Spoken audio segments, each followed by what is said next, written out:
Tenía los pies fríos y la mente dispersa. Mientras observaba aquellas huellas en la nieve, en algún punto de una sierra llamada de Camero Viejo, mi mente elucubraba con una extraña idea. ¿Qué ocurriría, pensaba, si dijese que las huellas dejadas por mis botas en el camino de subida a aquel lugar serían estudiadas dentro de 1.000.000 de siglos y después catalogadas como pertenecientes a un homínido de unos 80 kilos de peso, que debió de habitar estas tierras en los primeros 50.000 años de una era remota? Seguro que me dirían que estaba loco, o que me había pasado de la raya con los vinos de La Rioja. Y sin embargo, era así. Aquellas enormes huellas habían sido dejadas por los dinosaurios al azar, sin asomo de conciencia o trascendencia científica alguna, en un periodo impreciso de hace unos 120 millones de años. Y ahora estaban ahí, grabadas en la roca, indiferentes a su reveladora e inquietante existencia. Pura magia. Y recuerdo que mi mente quedó literalmente colgada de tales pensamientos, mientras mis manos buscaban en las anotaciones de mi cuaderno de paso el origen de toda aquella sarta de razonamientos sin aparente sentido. Todo comenzó en la tierra de Yanguas, una comarca formada por 25 pueblecitos situados al noroeste de Soria, en la cuenca del río Cidacos, en la frontera con La Rioja.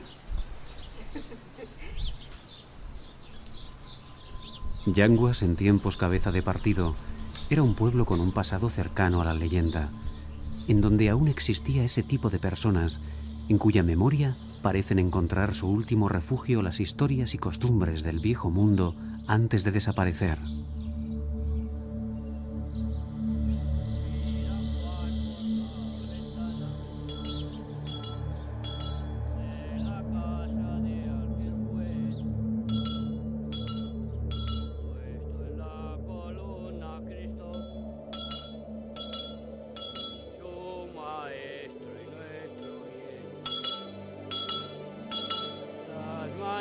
Que al cielo hicieron, atadas en un cordel, en una dalba de hierro de donde fue. Y como en todos los pueblos, en Yanguas también había alguien como Felipe, a quien los vecinos que vivían fuera casi todo el año iban dejando las llaves de sus casas por si fuese preciso abrirlas en su ausencia. Por eso en Yanguas, Felipe era el señor de las puertas.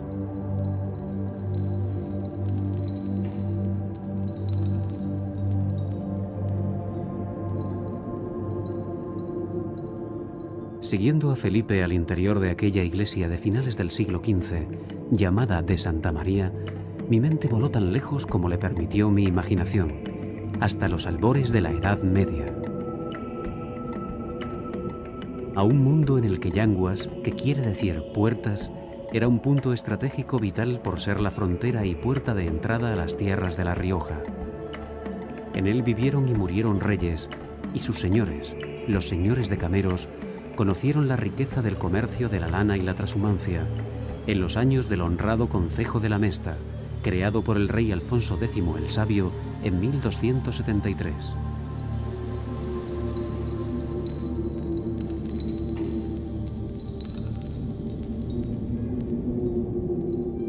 En Yanguas aún era evidente lo que pudo suponer, en aquellos años, el poder de la Mesta.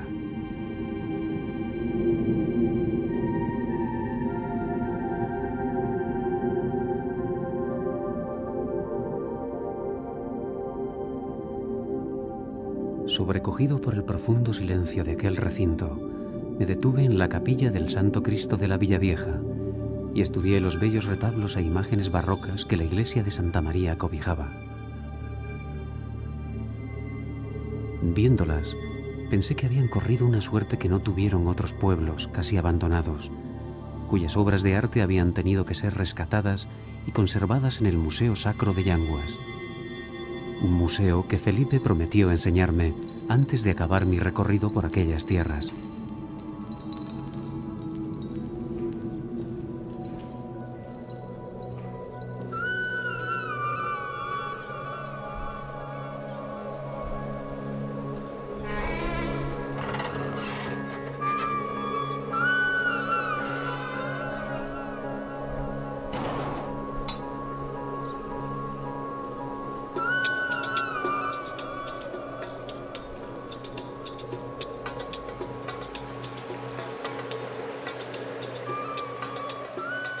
Siguiendo cañadas y pastizales, llegué a Santa Cruz de Yanguas, en donde un antiguo guarda forestal, Félix Jiménez, me esperaba para enseñarme unos enormes troncos vegetales fosilizados que a mis ojos asemejábanse a restos de columnas de un antiguo templo, moldeado por las manos de la propia naturaleza.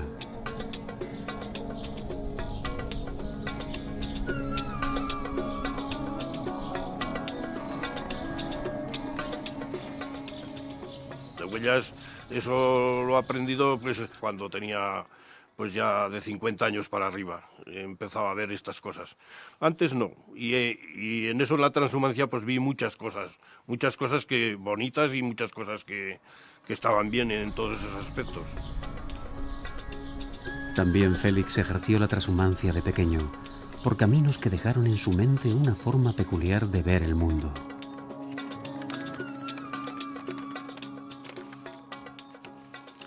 Con albarquillas de goma y calcetines de lana, con zahones de becerro y un trajecito de pana, con 12 años cumplidos con el garrote y la manta, el año 44 ingresé en la transhumancia. En la dura transhumancia de las jornadas muy largas, la de las noches en vela, la de las comidas parcas. El un pie detrás del otro, mi primera singladura, fue de 30 jornadas camino de Extremadura. Recuerdos de transhumancia que fue mi oficio primero, porque yo he sido pastor, pastorcito merinero. Merinero era mi padre, merinero fue mi abuelo, mis hermanos y mis tíos todos fuimos merineros. Merineros transhumantes que recorrimos andando los cordeles y cañadas al compás de los rebaños, que en solento caminar y sobre toscas abarcas han hollado los caminos y tierras de media España.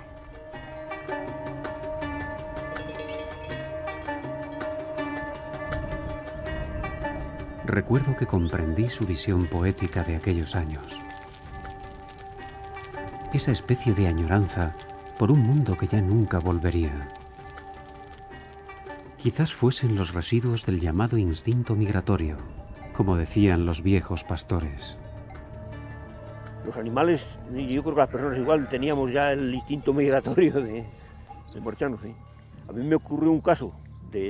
Primero que bajé un hijo allí y lo llevaba al colegio, dejé 200 allí paridas por estar más tiempo y tenía que cerrarlas en el corral para ir a llevar al hijo al colegio, porque ya me cogían el camino de la salida y un día las cogí ya que ellas habían salido de la finca y ya iban ruta donde, en que llegaba la fecha ya estaban pendientes. Pero ocurre a menudo que el pasado es bueno solo a los ojos de los poetas. En Villartoso, Fructuoso y Benedicto me hablaron de la dureza de la transhumancia para hombres y bestias.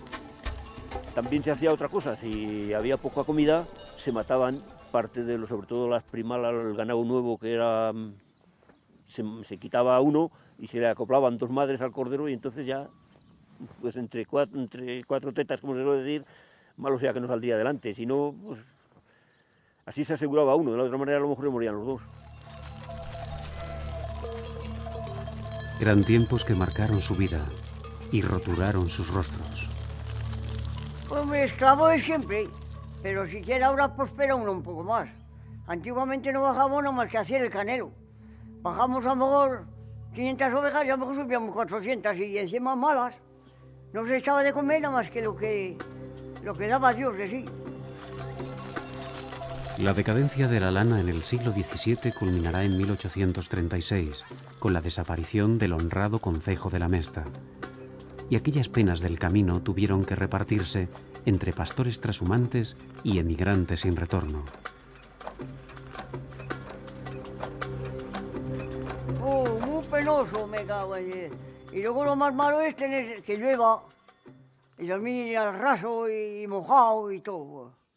Es un penoso y... ¿Qué no? Porque eso no se puede soportar.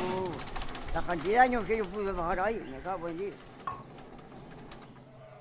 Ciudad Real, Jaén, Córdoba, Sevilla y Cáceres y Badajoz, las 3 provincias las he andado. Las conozco como mejor que esto. Andás por mis pies, ¿eh?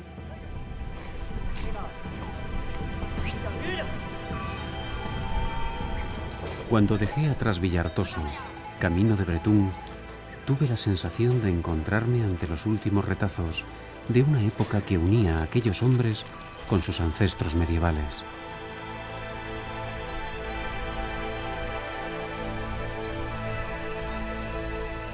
E intuía que su mundo, como el de los dinosaurios, pronto desaparecería de los montes, privando al viento y al agua de la voz de los pastores llamando a sus rebaños. ¡Orreguilla, chena! ¡Orrega, chena! ¡Orreguilla! ¡Orrega, chena! ¡Orrega, chena! ¿Por qué no cogí un caldero? Cojo un caldero con un poco pienso y se arriman aquí. A lo mejor no, pero sí.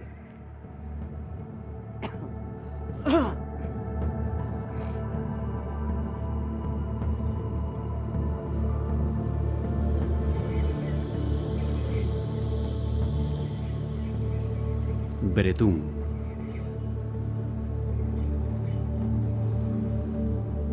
En Bretún, dentro del pueblo, en el corral de la peña, tuve al fin el esperado encuentro con las ignitas, las huellas de los dinosaurios.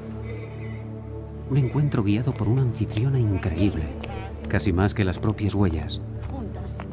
Sara. Bueno, mira, aquí tenemos las cacas de los padres y la madre. Ahí hay una, ahí ha habido otra y aquí había otra. Las cacas, los coprolitos, que así lo aprendí y así lo digo. Esto hace poco que se sabe, porque claro, hasta que no lo han estudiado los paleontólogos, no lo sabíamos. Yo cuando lo aprendí coprolito lo quise apuntarlo en una piedra, para que no me se olvidara. ¿Estamos? Así es. Pues lo he aprendido, pues es apuntándolo, oyendo de los paleontólogos, de los arqueólogos, de los biólogos, exploradores, de tantas personas como han venido listas al pueblo. En 22 años, daos cuenta las personas que habrán venido y todo se ha quedado aquí. ¿Estamos? Así es. Seguí a Sara por las calles de Bretún, llenas de ignitas. Aquí veis la tumba del más pequeño que hay. Ahí veis la parte del rabo, las patas, el cuerpo, el cuello y un trozo de cabeza, que falta la mitad. Y aquí hay otra huella, la larga, las dos cortas y el talón. Ya veis que es una cría más pequeña. De las 4 que hay, es la más pequeña. ¿Estamos? Ahora va a ver, mire, aquí hay uno coprolito, hay otro pequeñito y hay otro pequeñito. Y lo último de la cagada del pollito. ¿Qué le parece? Bonito, ¿verdad? Pues para que vea usted lo que hay en este pueblo. 1, 2, 3, 4 y 5. Ya ves que tenemos 5, a ver si no lo limpian. Si quiere Dios que lo limpien. A la entrada del pueblo, junto a un gran triceratops de fibra de vidrio, aprendí a estudiar ignitas, con una brocha y agua. Pues aquí ha habido, desde que ha existido Bretún, todos los ganados de todo el pueblo de Bretún. Primero sacábamos las caballerías, después sacábamos las vacas, un dulero para las caballerías y otro dulero para las vacas. Y desde aquí a la dehesa. Y por eso, pues en este sitio habría muchas, pero muchas se han destrozado con los animales. Sí. Así es.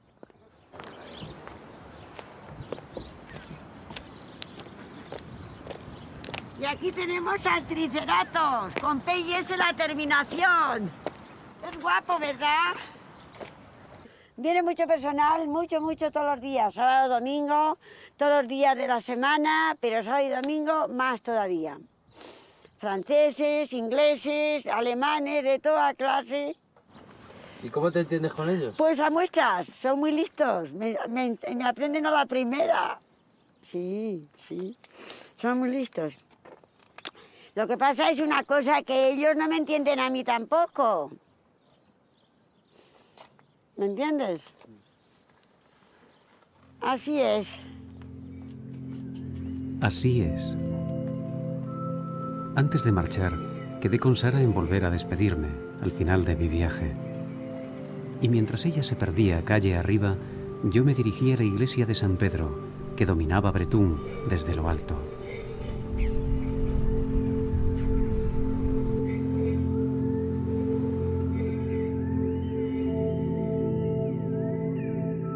Una iglesia que pasaba desapercibida para muchos de los visitantes que llegaban al pueblo, atraídos por las huellas, y que sin embargo poseía unas extrañas figuras aztecas de aspecto demoníaco, no menos surrealistas que el mismísimo Triceratops con P y S en la terminación, como decía Sara.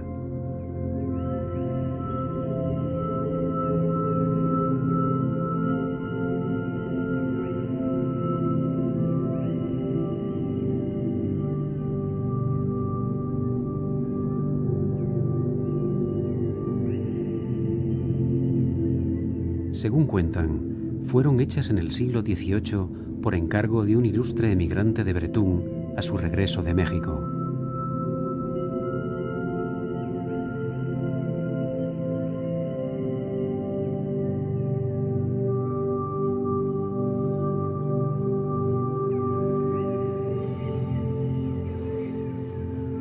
Con la transhumancia desaparecieron también iglesias y pueblos, como Valdecantos, que quedaron expuestos al capricho del azar y de la lluvia.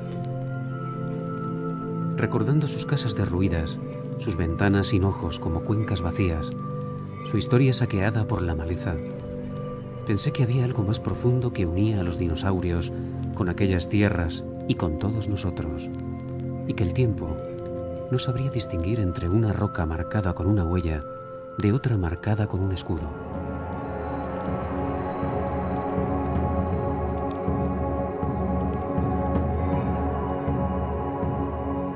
Volví a Yanguas, en donde Felipe me esperaba para mostrarme las bellas figuras del Museo Sacro, algunas de ellas pertenecientes a pueblos que ya no existían.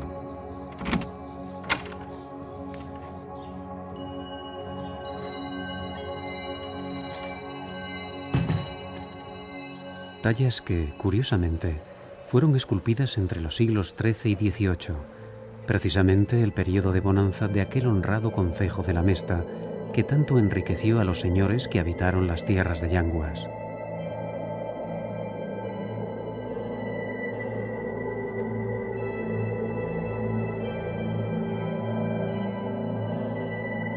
Ahora, gracias al museo, se habían librado de las garras del olvido para ser admiradas en todo el mundo a través de muestras de arte como las Edades del Hombre. Y recuerdo que, viendo aquellas obras y sabiendo su procedencia e imaginando el impulso que debió de motivar su creación, en contraste con la soledad actual de muchos pueblos, vinieron a mi mente los versos del poeta Omar Khayyam. Amigo, no formules ningún proyecto para mañana. ¿Sabes siquiera, acaso, si podrás terminar la frase que vas a comenzar? Mañana tal vez estaremos muy lejos de esta posada de las caravanas, parecidos ya a quienes desaparecieron hace 7000 años.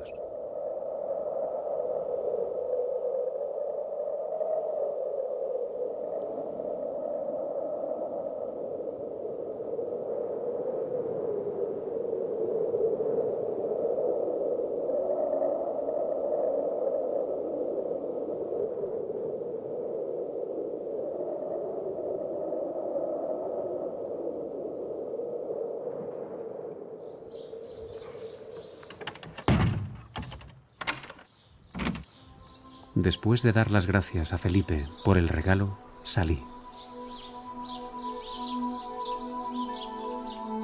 Al atardecer me acerqué a El Rimero de la Quintilla, que junto a los cerezos de Yanguas eran los lugares para cenar y dormir.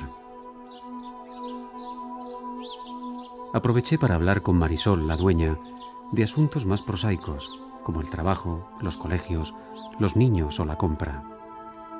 Solamente existe la carnicería, ¿no? Pero lo solucionamos pues teniendo que ir a comprar a Soria, San Pedro Manrique. De todas formas, vienen una vez en semana un camión que viene a vender fruta y verduras, ¿no? El pescado viene un día a la semana, el panadero 2 días en semana. Marisol había construido esta casa rural reformando el lugar en donde ella correteaba de pequeña, la casa de sus tíos. Al principio no me atrevía, cuando decidí hacer la obra, a tocar nada porque parecía que iba a destruir algo, un encanto especial que existía en esa casa, ¿no? Pero bueno, me he dado cuenta que he vuelto a darle vida a un mueble, a un banco, a mi banco pequeña, cuando yo me sentaba en el hogar de la casa, ¿no? De la chimenea. Entonces, todos esos pequeños detalles yo creo que son los que le hacen tener igual un encanto especial a la casa, ¿no? Y ahora la casa había recobrado la vida.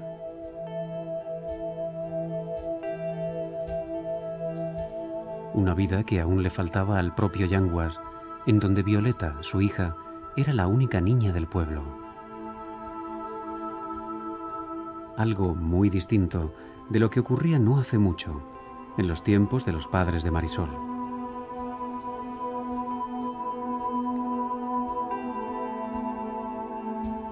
Se nota que ha habido un bajón de la población, ¿no? Y ahora está empezando a resurgir otra vez para que vengan pues los posibles habitantes, ¿no? Y que traigan sus niños y que den vida otra vez a las calles, porque Violeta es la que se le oye ahora, entre semanas está solita y es la única que se le oye correr y jugar.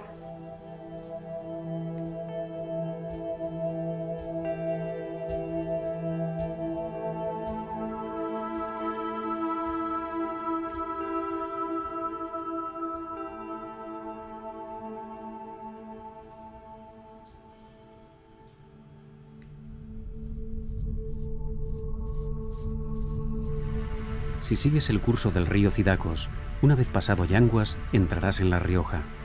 Y apenas a unos kilómetros, en un enorme espacio abierto entre impresionantes montañas estratificadas, encontrarás el primer yacimiento importante de ignitas de La Rioja, el llamado de Valdecedillo, en el término de Enciso. En él se conservan multitud de rastros, conocidos desde antiguo por los vecinos de la zona que hasta hace relativamente pocos años no pensaban que se tratara de huellas de dinosaurios, sino que según la creencia popular pertenecían a las gallinas gigantes que habitaron antaño en estas tierras. De ello sabía mucho mi amigo Ricardo, que además de tener una casa rural en Enciso, llamada La Tahona, fue guía no solo de turistas, sino también de paleontólogos, especialmente franceses, que venían a estudiar los ricos yacimientos de ignitas de la zona. Al igual que Yanguas, Enciso era un pueblo fronterizo. De su importancia en el pasado daban fe sus 2 iglesias y el castillo del siglo X y una horca del siglo XVI, utilizada entonces para atar a ladrones y malhechores, a los que se dejaba a la vista durante días, untados de miel, para gozo de insectos, espanto de vecinos y aviso de maleantes.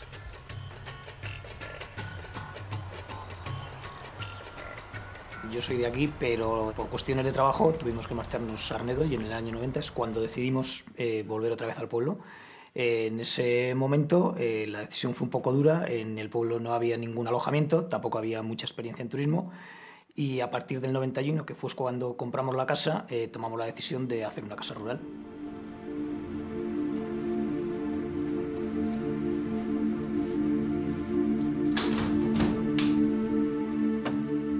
Esta es una vitrina con una pequeña colección de fósiles recogidos por aquí, por la zona de alrededor. Es un trabajo de muchos años. Entre ellos tenemos un fósil que es muy importante, es un helecho arborescente denominado tempista riojana. Se aprecian perfectamente todas las marcas de la corteza, Y luego hay otro detalle muy importante, es que es un fósil que solamente se ha podido identificar en La Rioja. Este fósil lo encontré en la ladera de una montaña que está muy erosionada y es lo que ha hecho que ellos solos hayan ido cayendo, rodando, después de desenterrarse por la erosión. Asombrado, le pregunté que cómo tuvieron la genial idea de montar aquella especie de salón, comedor, museo o lo que fuese. Pues la verdad es que a partir del momento en que hicimos la casa rural, entonces tenía ovejas, estaba todo el día en el campo. La verdad es que aquí fósiles tampoco se han recogido muchos y a medida que iba por el campo iba conociendo, me iban gustando y simplemente los iba recogiendo cuando iba a pastor y los traía para casa y de ahí surgió esta pequeña colección. No era difícil imaginar la cantidad de fósiles que podrían estar aún ocultos en la zona de La Rioja llamada de Cameros, en donde me encontraba. Incluso los yacimientos de ignitas de Enciso eran tan abundantes que algunos se encontraban pegados a la misma carretera, como era el caso de los llamados Pollales 1 y Pollales 2, que podían apreciarse literalmente desde la ventanilla del coche.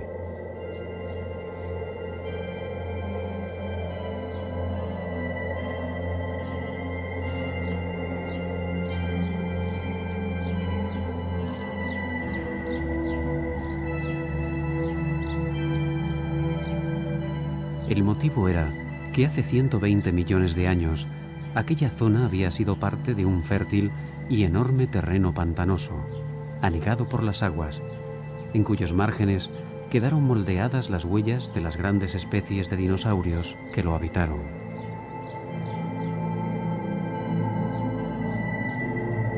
Por ello era fácil encontrar, junto a las ignitas, las grietas de desecación, también fosilizadas.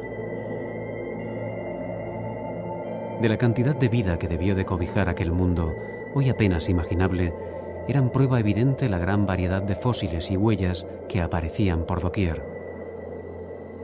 Y no solo en Enciso, sino en todos los pueblos de su entorno. Y prácticamente al alcance de la mano. Un detalle así que siempre recuerdo es que mi abuelo, con 3 años, yo nací en el Villar, y me llevaba a fiestas de Pollales y cada vez que pasábamos por el camino, él siempre me decía, mira, aquí están las pisadas de la gallina gigantes que vivieron en tiempos. Y allí ya, digamos, que empezó la relación, ¿no?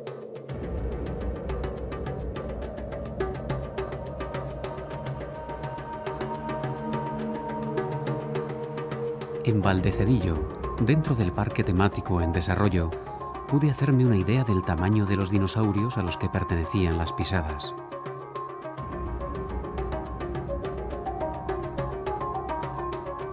Básicamente eran de dos tipos, los herbívoros, ornípodos o saurópodos según caminasen sobre 2 o 4 patas, y los carnívoros, de 2 patas, con su característica huella de forma similar a la que dejaría la pisada de una gallina gigante.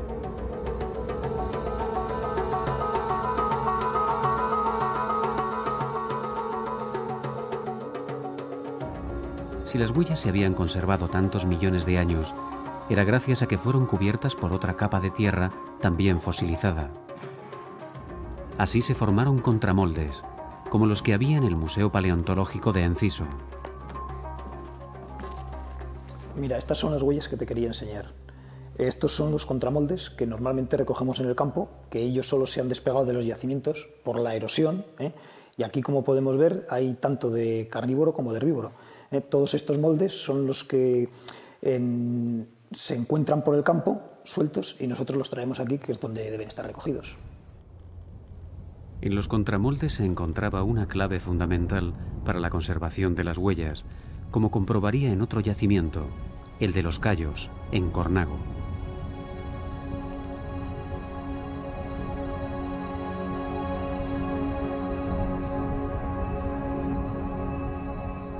Para llegar a los Cayos, tuve que atravesar una carretera solitaria que descubre un pueblecito casi abandonado, llamado Turruncún, y un paisaje espectacular, dominado por la Peña Isasa, de la cual dicen: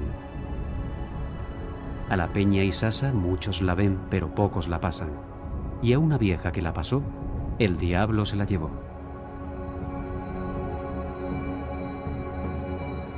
Y antes de llegar a Cornago, que quedaba a mi derecha, tras un camino teñido del color de los almendros, se encontraba el yacimiento de los Cayos.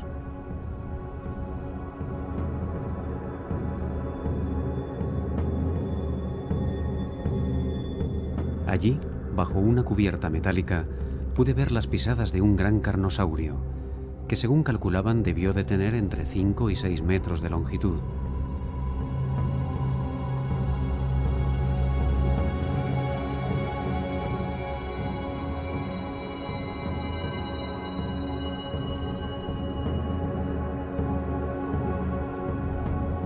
Y entonces, en la parte alta, me fijé en el efecto de la erosión sobre algunas huellas, ya semidestruidas, debido a la acción de la lluvia y del viento.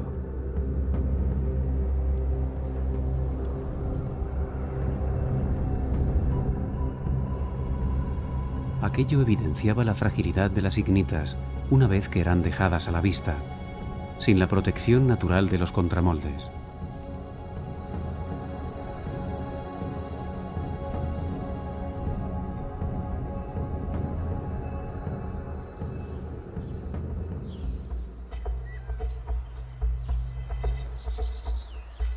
Volví a comer a Enciso, al restaurante La Fábrica, un tanto obsesionado con la cuestión de que aquellas huellas, tras más de 100 millones de años, podían correr ahora un serio peligro de desaparición.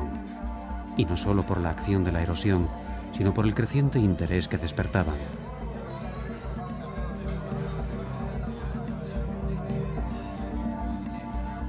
Total, que hice lo único que estaba en mi mano en esos momentos. Comencé con unas pencas rellenas, un osobuco de ciervo estofado después, y de postre, el famoso pastel de La Fábrica.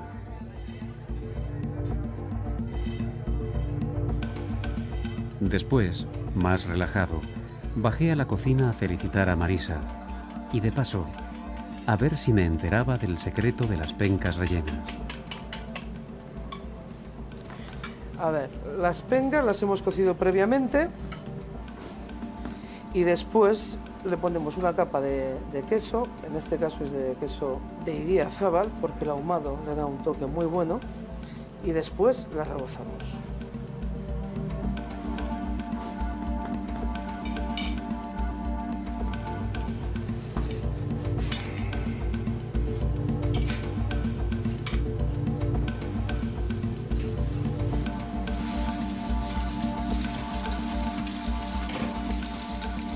Y luego las ponemos encima de una salsa de verduras. La salsa lleva cebolla, zanahoria y pimiento del piquillo.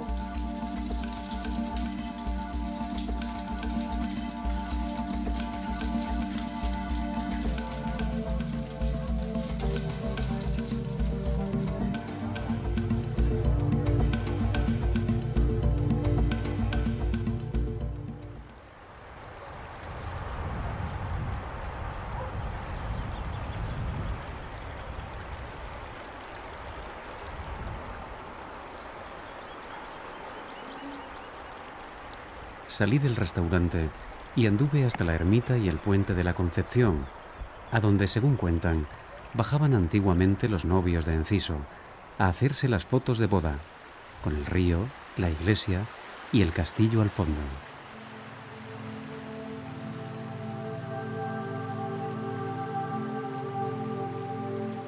Porque el río Cidacos tenía más importancia de lo que a simple vista pudiera parecer a la gente de paso.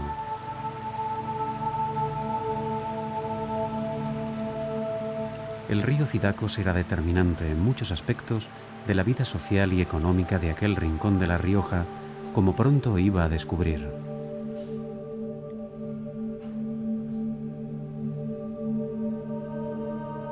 Siguiendo río abajo, antes de llegar a la carretera de Munilla, siguiente destino de mi viaje, se encuentra la fábrica de mantas de lana de Raúl Lacoste.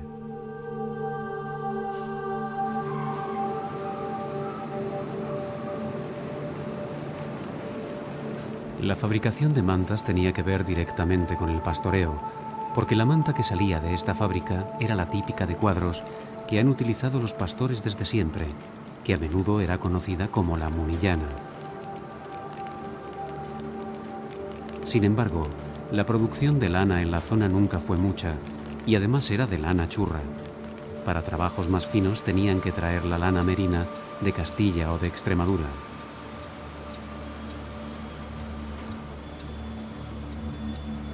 Con la decadencia de la trashumancia, las mantas pasaron a ser usadas más para otros menesteres, como cubrir los asientos del coche o ir de campo. Antiguamente la lana se utilizaba la de aquí de la zona, lo que pasa es que claro, cada día hay menos ganado y la producción tampoco es lo que había antiguamente. Entonces nosotros lo que utilizamos la traemos toda de fuera. Principalmente a nosotros nos la mandan de Valladolid, que es de la zona de Mérida, de Salamanca y toda esa zona.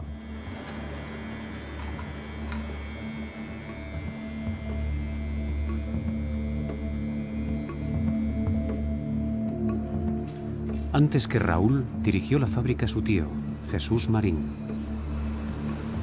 En estas naves que nosotros estamos hoy, hace 35 años había 120, 130 obreros. Esto era industrial total. Había 2 fábricas textiles y una de zapatillas. Y aparte de eso, en lo que es el río, en todos los saltos de agua los aprovechaban, con el fin de poner pues, un batán, una lavadora, algo. Todo tenía su misión, pero textil. Así fue hasta los años 60, los años del gran éxodo y del fin del viejo mundo. Bueno, la gente cuando esto se cerró y las empresas textiles se cerraron, pues emigró hacia Logroño, porque se marcharon allí a Logroño. Pues, estaba Gutiérrez, que se fue a Logroño, y pues la gente que se llevó para allí. Estaba Textil Quemada y la gente que se llevó para aquí. Y estos de aquí, cuando cerró esto, pues ya fueron varias familias a Alemania, pero vamos, 5, 6, 8. Pero los demás se pudieron colocar por Logroño, por ahí. Ahí ha estado. En otro sitio no, ni Soria, ni todas estas provincias, no, porque esto pues la gente estaba acostumbrada a verlo textil, y textil era lo que buscaba.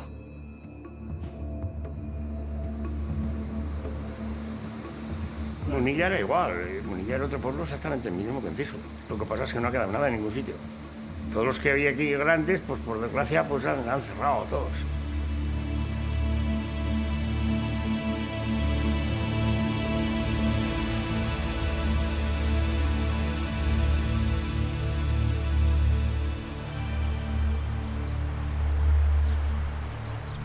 Munilla. Al igual que en Enciso, en Munilla tuvo un gran desarrollo la industria textil. En el siglo XVIII funcionaban en el pueblo 27 telares, 5 urdidoras, 2 tintes, 6 batanes y otros tantos molinos. Y a principios del siglo XX había varias fábricas de paños, pero también de zapatillas, de hilados, de chocolate. Para dar una idea de su desarrollo, solo falta decir que Munilla llegó a tener 4 escuelas, 3 peluquerías y hasta 49 establecimientos entre tiendas y tabernas. Era tal la actividad que existían 2 sociedades recreativas, más tarde unificadas, el Círculo de Munilla y La Unión. Sus socios se reunían en el casino, en donde estaba prohibido discutir acaloradamente de religión o de política, y allí echaban una partida a las cartas o en ocasiones se jugaban el dinero a la taba, por entonces un juego muy popular.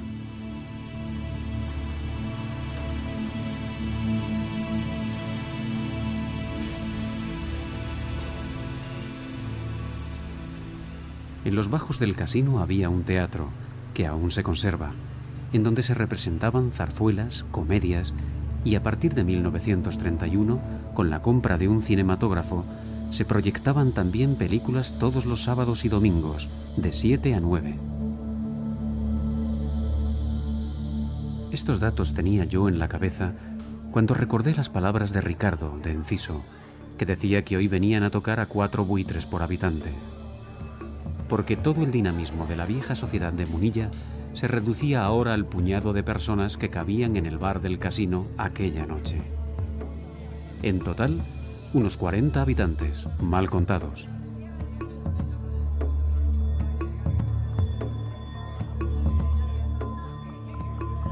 Y la única industria permanente que quedaba, además del restaurante y el bar, era una pequeña quesería, llamada La Ulaga, que llevaban Marisa y su familia. Desconcertado y perplejo, quedé con ellos para el día siguiente y salí.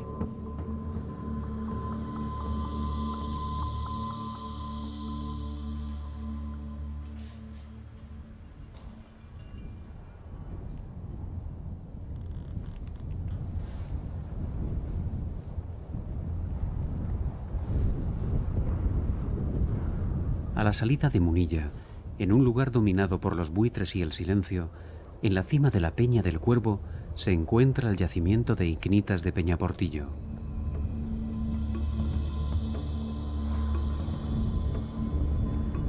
Protegidas por un cobertizo, se pueden apreciar, de derecha a izquierda, las huellas de un enorme rastro de carnívoro, así como las de otros dinosaurios de distintos tamaños, dando la idea de que el lugar debió de ser una zona especialmente fértil y con mucha agua.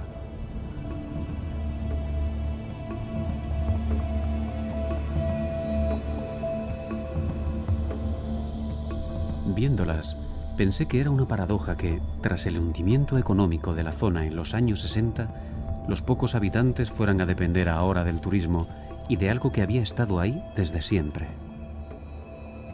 Algo así como si detrás de la era de la transhumancia llegase ahora la era de los dinosaurios. ¿Quién lo iba a decir?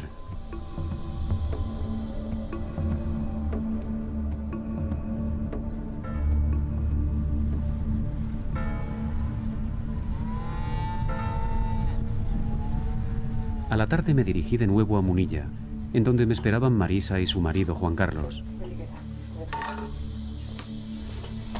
Me interesaba su trabajo en la quesería, pero sobre todo, reconozco que sentía curiosidad por conocer cómo transcurría su vida diaria en aquella enorme soledad del pueblo. Estuvimos como una cosa de 8 años que simplemente vendíamos la leche y era una ruina. Entonces, pues teníamos que salir a trabajar por ahí. Prácticamente igual yo me encargaba de las cabras no nos daban para comer, les dábamos nosotros a ellas. Juan Carlos trabajó en la construcción, bueno, donde pillaba, ¿no? Y cuando montamos la quesería, eso sí, nos movimos por ahí, estuvimos viendo queserías y hasta que al final ya dimos con una quesería pequeñita que hay aquí en La Rioja y ya vimos esa quesería y dijimos, esto es lo que queremos montar hoy.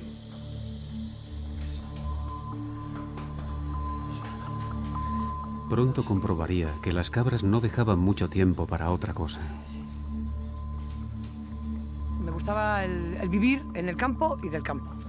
Sí, algo que casi que lo llevas dentro. Así está claro que para montarte una historia de estas tiene que gustarte mucho. Sí, tienes que sentir algo en especial. Si no es un trabajo cualquiera.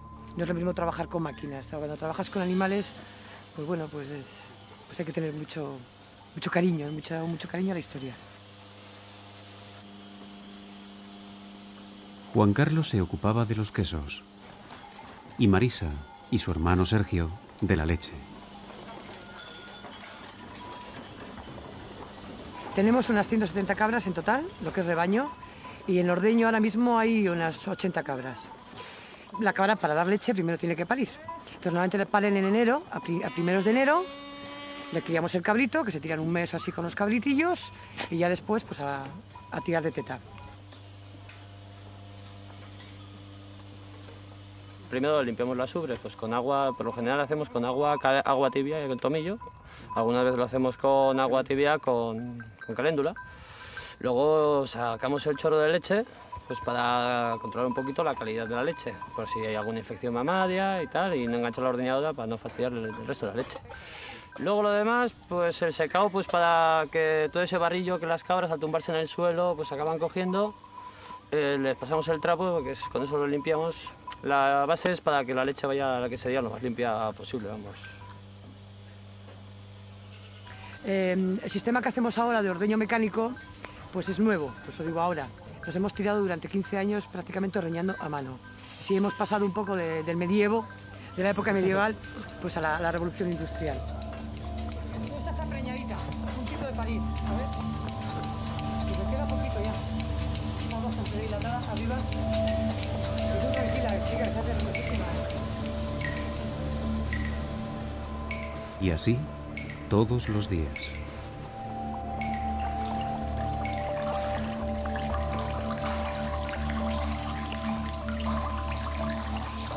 Ya en la quesería, la leche seguía un meticuloso proceso que Juan Carlos realizaba con una limpieza casi obsesiva. Echaba los fermentos, la dejaba cuajar durante 3 horas, le sacaba el suero, realizaba el espizcado con las manos y daba forma a cada queso en una cesta de mimbre. Finalmente, el queso maduraba en el frigorífico de 60 días en adelante. Es un queso que da mucho la nota, porque a la vista, hombre, pues es un queso con sus mohos, es un queso con una imagen muy agreste, ¿no?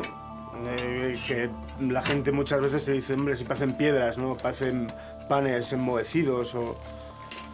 Vamos, que la imagen que da el queso es muy diferenciada dentro del mercado. Estamos acostumbrados a ver los quesos lavaditos y emparafinados, entonces es un queso que rompe todos esos moldes. Lo que a mí me pareció es que eran ellos mismos los que rompían con todos los moldes. Porque eran ellos, al igual que Ricardo en Enciso, u otros jóvenes que había conocido en mi viaje, los que tenían en su mano la única posibilidad de futuro para todos aquellos pueblos de la cuenca del Cidacos.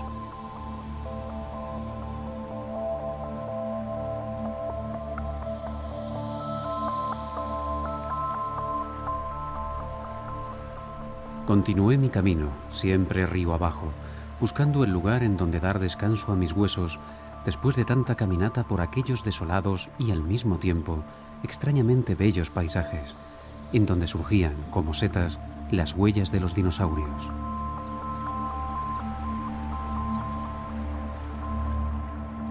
Y ahora que lo pienso, tengo que reconocer que, finalmente, el destino fue generoso conmigo.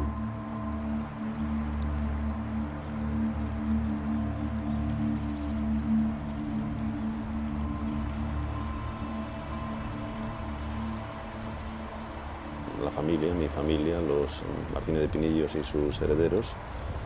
Bueno, hemos estado al frente del balneario durante 6 generaciones, yo pertenezco a la 6ª generación, al frente del mismo desde 1847. Quizá el balneario de Arnedillo sea una de las pocas empresas que quedan en España que es fruto de la desamortización de Mendizábal, y todavía seguimos en pie desde mediados del siglo XIX. Siempre ha estado la familia ligada al balneario y a su vez muchas familias que trabajan en el balneario, que han trabajado pues, con nosotros durante décadas, ¿no? Especialmente del pueblo, ¿no? de Arnedillo, y que bueno, se han sucedido, ¿no? de padres a hijos, a veces o generalmente ocupando los mismos puestos que ocupaban sus padres.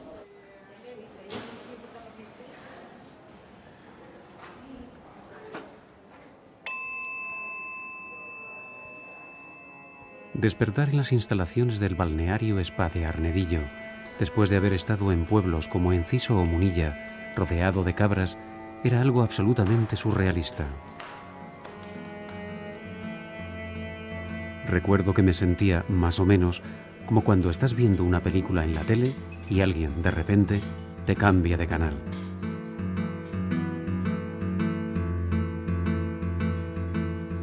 Tradicionalmente, hasta hace pocos años, estaba exclusivamente enfocado al cliente de cierta edad y que venía al balneario para beneficiarse de sus aguas y de sus barros.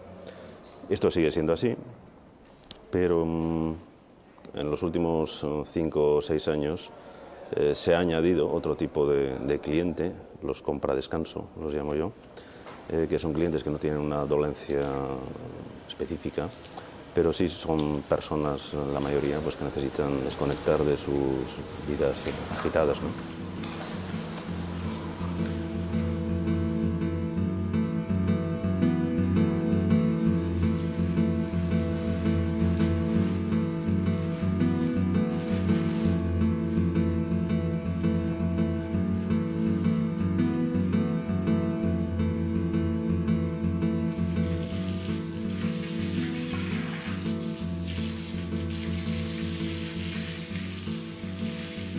Tras el cansancio del viaje, aquello de aplicarte barros en las articulaciones, o unos chorros a presión, o sumergirte en el torbellino de unas aguas termales para, finalmente, dejar tus cansados músculos al cuidado de una especie de dedos inteligentes, capaces de detectar los males ocultos bajo la piel, todo aquello no era, desde luego, ninguna tontería.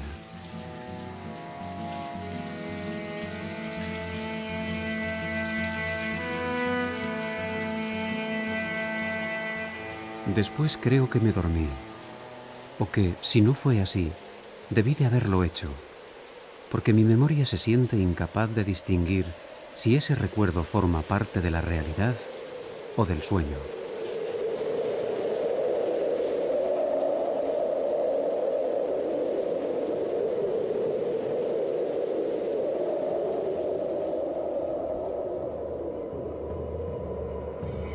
Antes de marchar, y tal como habíamos quedado, volví de nuevo a Bretún a despedirme de Sara. La recuerdo en su casa, rodeada de sus plantas medicinales, sus flores secas y sus fósiles, que guardaba en la escalera dentro de una cajita. Esto es una monite. Mira qué guapo. Qué Una bonito monite, un benelite, una terebrátula, mira la boquita. ¿Me dejas verlo? Una rinchonela, ¿la ves? Piritas de ambas aguas, estas dos. Pero claro, tenía que enseñarte la hoja. Ten, para coger la hoja. A ver, coge la hoja. También la recuerdo en la puerta, recitando aquel rosario de nombres imposibles para demostrarme lo que había aprendido. Me lo sé de memoria, ¿eh? No creas que te lo digo, te lo voy a decir de memoria ahora. Venga, a ver, dímelo. Mira, empezando por el de Enciso. A ver. El Triceratops, el Tiranosaurio Rex en Enciso. El del Villar, el Diplodocus. El de Bretún, el Triceratops. El de Santa Cruz, el Tegosaurio.